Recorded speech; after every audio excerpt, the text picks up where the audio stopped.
और अब भारत सुपरफास्ट। आज गुजरात चुनावों का ऐलान होगा। दोपहर 12 बजे चुनाव आयोग करेगा प्रेस कॉन्फ्रेंस। 2 चरणों में हो सकता है मतदान। सूत्रों के हवाले से खबर 8 दिसंबर को आ सकते हैं गुजरात चुनाव के नतीजे। गुजरात चुनावों के ऐलान के बाद लगेगी आचार संहिता। गुजरात विधानसभा का कार्यकाल अगले 18 फरवरी को हो रहा है समाप्त। सूत्रों के हवाले से खबर 29 या 30 नवंबर को पहले चरण में हो सकते हैं चुनाव। 6 राज्यों की 7 विधानसभा सीटों पर उपचुनाव के लिए मतदान। आज 6 नवंबर को आएंगे नतीजे। जिन 7 विधानसभा सीटों पर उपचुनाव हो रहे हैं उनमें बिहार की 2 और महाराष्ट्र, उत्तर प्रदेश, हरियाणा, तेलंगाना, ओडिशा की 1-1 सीट शामिल है। बिहार की मोकामा और गोपालगंज, महाराष्ट्र की अंधेरी ईस्ट, हरियाणा की आदमपुर, तेलंगाना की मुनुगोड़े, उत्तर प्रदेश की गोला, गोकर्णनाथ और ओडिशा की धामनगर सुरक्षित सीट पर भी उपचुनाव हो रहा है। जिन सीटों पर उपचुनाव हो रहा है उनमें से कई सीटों पर बीजेपी के लिए अपनी जीत को बनाए रखने की चुनौती है। बिहार में बीजेपी की सीधी टक्कर है नीतीश तेजस्वी के महागठबंधन से। तेलंगाना की मुनुगोड़े सीट पर बीजेपी को टीआरएस से कड़ी टक्कर मिल रही है। दूसरे राज्यों में बीजेपी और क्षेत्रीय दलों में मुख्य मुकाबला है।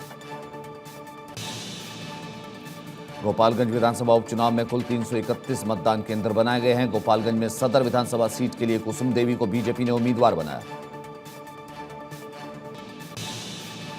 बिहार के मोकामा उपचुनाव में इस बार 2 बाहुबलियों की पत्नी आमने सामने हैं।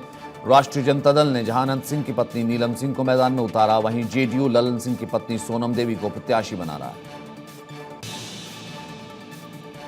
यूपी के लखीमपुर खीरी जिले की गोला गोकर्णनाथ विधानसभा सीट पर उपचुनाव में बीजेपी ने अमन गिरी और इसी सीट से पूर्व में विधायक रह चुके सपा प्रत्याशी विनय तिवारी के बीच सीधा मुकाबला। आज हिमाचल प्रदेश में जेपी नड्डा की चंबा के डलहौजी और ऊना के कुटहलड़ में जनसभा। हिमाचल में सीएम जयराम ठाकुर जिला कांगड़ा के शाहपुर, हमीरपुर के लंबुलू और सुजानपुर के बैरी में जनसभा को संबोधित करेंगे। रक्षा मंत्री राजनाथ सिंह की सोलन के अड़की, कांगड़ा के जयसिंहपुर और देहरा और रामलीला मैदान में होगी जनसभा। एआईसीसी की नवगठित संचालन समिति के सदस्य व पूर्व केंद्रीय मंत्री आनंद शर्मा की शिमला में आज प्रेस कॉन्फ्रेंस।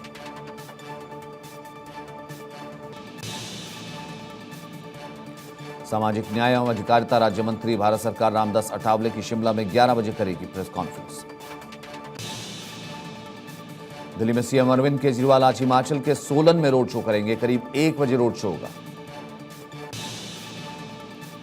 कांग्रेस महासचिव प्रियंका गांधी की 4 नवंबर को नगरोटा, बगवां, कांगड़ा में रैली का कार्यक्रम। केंद्रीय गृह मंत्री अमित शाह गुजरात के 3 दिन के दौरे पर। अमित शाह बुधवार यानी कल शाम को ही पहुंच चुके हैं गुजरात। अमित शाह गांधीनगर में बीजेपी की संकलन समिति की बैठक में शामिल होंगे। अमित शाह गुजरात के मोरबी पुल हादसे में मारे गए लोगों के परिजनों से मुलाकात करेंगे। आज ईडी के सामने पेश नहीं होंगे झारखंड के सीएम हेमंत सोरेन। पहले से तय कार्यक्रम में शामिल होंगे सीएम सोरेन। छत्तीसगढ़ में आदिवासी नृत्य महोत्सव में शामिल होंगे। ईडी ने पेश होने के लिए दिया था समन।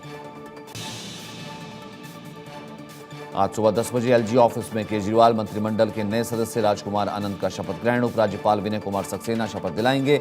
राजकुमार आनंद पटेल नगर से विधायक हैं। राजस्थान के बारा में सीएम गहलोत आज खिलाड़ियों को सम्मानित करेंगे। करीब 2:30 बजे जयपुर से होंगे रवाना।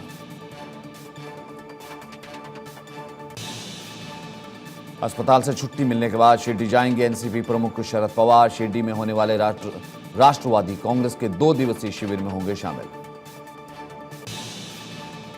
रामपुर की पूर्व सांसद जयप्रदा के खिलाफ अपमानजनक टिप्पणी मामले में सुनवाई आज। आजम खान ने की थी आपत्तिजनक टिप्पणी।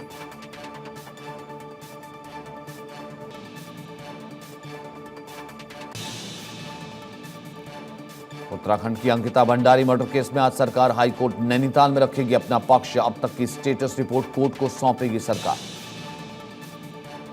हिंद महासागर में चीन के बढ़ते प्रभाव के बीच दिल्ली में भारतीय नौसेना के 4 दिवसीय नेवल कमांडर्स कॉन्फ्रेंस का आखिरी दिन 31 अक्टूबर को हुई थी शुरुआत। चीनी बॉर्डर पर तैनात आईटीबीपी के जवानों को अब बिना हथियार के लड़ने की ट्रेनिंग दी जा रही है। 44 हफ्ते तक चलने वाली इस ट्रेनिंग अभियान में सैनिकों को 15 स्टेप सिखाए जाएंगे। इससे प्रशिक्षित जवान बर्फीले तूफान और हिमस्खलन का सामना कर पाएंगे। सैनिकों को ट्रेनिंग के दौरान जूडो, कराटे, क्राव मागा, जापानी मार्शल आर्ट सिखाया जाएगा। इसका मकसद चाकू या डंडे से लैस चीनी सैनिकों का मुकाबला करना है। ब्राजील में चुनाव परिणाम का विरोध, बोल्सोनारो के समर्थक सड़क पर उतरे। समर्थकों ने सेना का आह्वान किया, बोल्सोनारो को सत्ता में बनाए रखने की मांग की। ईरान सऊदी में हो सकता है युद्ध, ईरान कर सकता है हमला, सऊदी ने अमेरिका को दी जानकारी। ईरान सऊदी तनाव पर यूएस अलर्ट, सऊदी खुफिया एजेंसियों में खुलासा।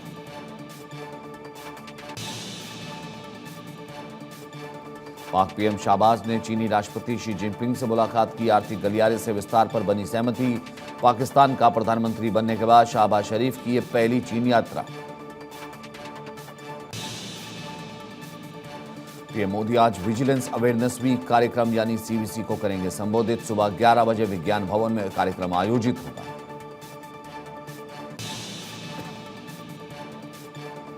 प्रधानमंत्री मोदी सीवीसी के कंप्लेन मैनेजमेंट सिस्टम पोर्टल की शुरुआत करेंगे। इस कार्यक्रम में केंद्रीय मंत्री जितेंद्र सिंह भी मौजूद रहेंगे। 4 नवंबर को विजन डॉक्यूमेंट जारी करेंगे जेपी नड्डा। हिमाचल चुनाव को लेकर जारी करेंगे विजन डॉक्यूमेंट। शिमला में विजन डॉक्यूमेंट जारी करेंगे जेपी नड्डा।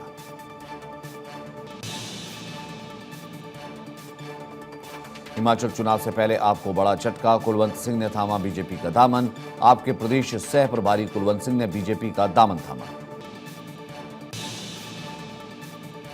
राजधानी दिल्ली में खतरनाक स्तर पर पहुंचा प्रदूषण। AQI 400 के पास लोगों को सांस लेने में दिक्कत। दिल्ली में बढ़ते प्रदूषण को देखते हुए दिल्ली सरकार की लोगों से अपील, लोगों को घर पर ही रहने को कहा। दिल्ली एनसीआर में बढ़ते प्रदूषण से हालात गंभीर। आने वाले दिनों में प्रदूषण और बढ़ने की संभावना। दिल्ली में हर तरफ दिख रही है धुंध और स्मॉग की चादर। गाजियाबाद में भी धूल और धुंध से लोग परेशान। बदलते मौसम के साथ प्रदूषण ने भी बढ़ाई लोगों की परेशानी। गाजियाबाद, नोएडा लगातार सबसे प्रदूषित। नोएडा में भी बढ़ते प्रदूषण से हालात खराब। एयर पॉल्यूशन से लोगों को नहीं मिल रही राहत। AQI भी खतरनाक स्तर पर पहुंचा। बढ़ते प्रदूषण के बीच पंजाब में पराली जलाना जारी। लगातार पराली जलाने की तस्वीरें सामने आ रही हैं। पराली जलाने की घटनाओं से प्रदूषण में इजाफा हो रहा है।